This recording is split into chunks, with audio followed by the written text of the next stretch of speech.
ঈদুল আজহাকে সামনে রেখে দেশ জুড়ে জমে উঠেছে কোরবানির গরুর হাট। হাটের খবরাখবর জানাতে এই মুহূর্তে লালমনিরহাট থেকে সরাসরি যুক্ত হচ্ছেন সহকর্মী জামাল বাদশা।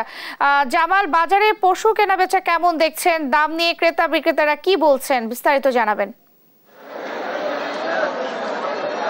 নেন্সি, লালমনিরহাটেও কিন্তু সারা দেশে ন্যায় কোরবানির পশুর হাট জমে উঠেছে এবং এই হাটে কিন্তু দুই ধরনের কথা শোনা যাচ্ছে। ক্রেতারা বলছেন গরুর দাম কিন্তু অনেকটাই বেশি, তবে খামারিরা বলছেন কিন্তু গরুর দাম মোটামুটি কম বলছে ক্রেতারা।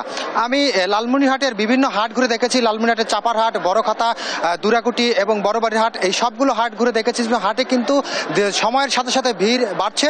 এই মুহূর্তে আমি রয়েছি লালমনিরহাটের চাপার হাটে। এটি কিন্তু এই উত্তরাঞ্চলের সবচাইতে বড় হাট এবং এই হাটে আপনি ক্যামেরার চোখে দেখতে পাচ্ছেন যে ব্যাপক লোক সমাগম হচ্ছে এবং ঢাকা সহ রাজধানী সহ বিভিন্ন জায়গা থেকে কিন্তু ক্রেতারা এইখানে তাদের পছন্দের গরু কিন্তু ক্রয় করতে আসছেন এবং এই হাটে কিন্তু বিভিন্ন ধরনের ব্যবস্থা করা হয়েছে যাতে ক্রেতারা তাদের সুবিধাজনকভাবে গরু পছন্দ অনুযায়ী কিনতে পারে। এই মুহূর্তে আমার সাথে রয়েছেন এই চাপারহাটের ইজারাদার জামাল হোসেন খোকন। একটু তার সাথে কথা বলতে চাই।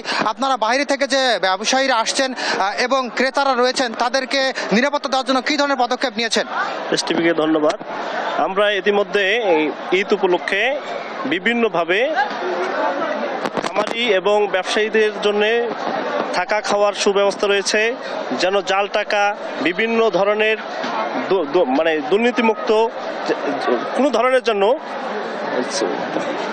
জন্য গ্যামজাম করতে না পারে, সুন্দরভাবে যেন ব্যবসায়ীরা ব্যবসা সুন্দরভাবে করতে পারে, সুব্যবস্থা রয়েছে।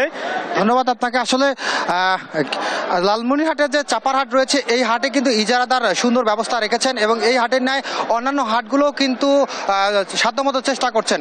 আসলে ভারতীয় গরু যাতে বাজারে না ঢুকে সেই জন্য কিন্তু খামারিরা দাবি তুলেছেন। এই ছিল লালমনিরহাট থেকে গরুর হাটের সর্বশেষ খবর। ধন্যবাদ আপনাকে জামাল।